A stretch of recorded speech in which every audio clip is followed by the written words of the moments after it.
Hi, I'm John from the Whisky Apocalypse, and today we're going to have a quick review on a bottle of whisky I picked up at auction. I picked this up at auction because I can't find it in any local shops, and I have tried.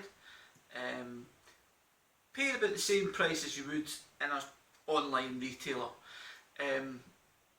Something about auctions that I will say to you is you don't get bargains. You're not going to find bottles of this which retail at about £20 for a fiver. It doesn't happen. The online auction business now is too specialised and there are too many people buying whisky. So on to the review. This is White Horse, which is a famous old blend. It used to be in the 60s and 70s, really highly regarded blend. It had some really good quality Lagavulin poured into it. From what I understand, that is not so much now. On the back of the bottle, and I will put up a picture of this to accompany the video, it does say White Horse has always been famed for its distinctive peaty flavour derived from the Lagavulin malt whisky which lies in its heart. Now, to me then, it still has Lagavulin in it, because if it doesn't, it would be breaking the Trade Description Act by saying that. But I believe it doesn't have as much as it used to, and the quality of the Lagavulin that went into the blend is perhaps not as much, perhaps not as aged as it once was. That said, it's still a very good whisky, especially for its money. On the nose, you do get a little bit of peat there. It's not as strong as if you did pour open a bottle of Lagavulin or Ardbeg or Bowmore. It's a much more subtle flavour than that. There obviously is a high malt content to it, which is quite good, and the malts in there are obviously good malt whiskies as well.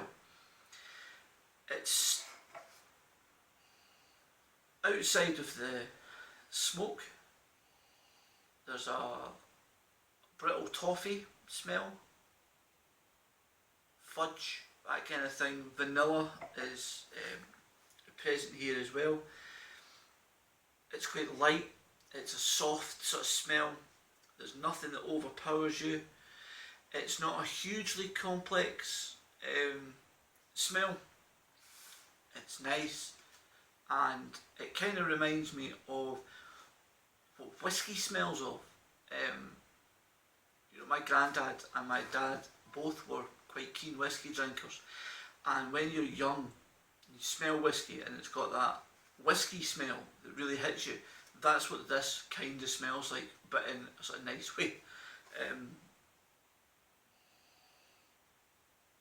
There's a sort of woody note as well, a sort of damp wood smell, but quite nice. Damp wood, as if it had been dampened with whisky. So that's quite nice. Taste wise,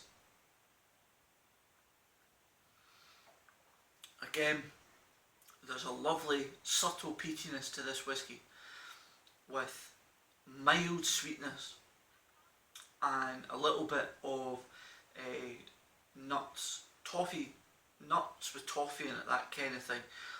A little bit of chocolate, which I think comes, I often, if I drink peated whiskies, often taste a little bit of bitter chocolate, and that comes through in this whisky as well.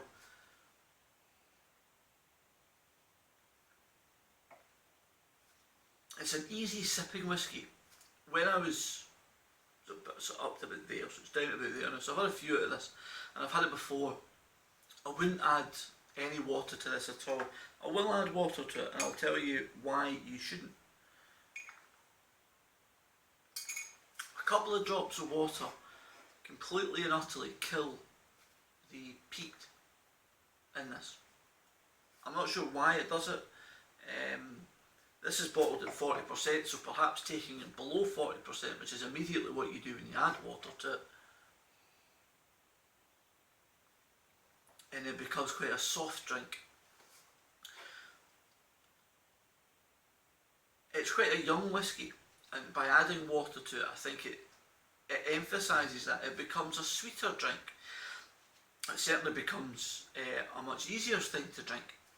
It's not unpleasant, but I wouldn't add water to this at all. It doesn't need it, and it's a lovely drink to just sip on its own.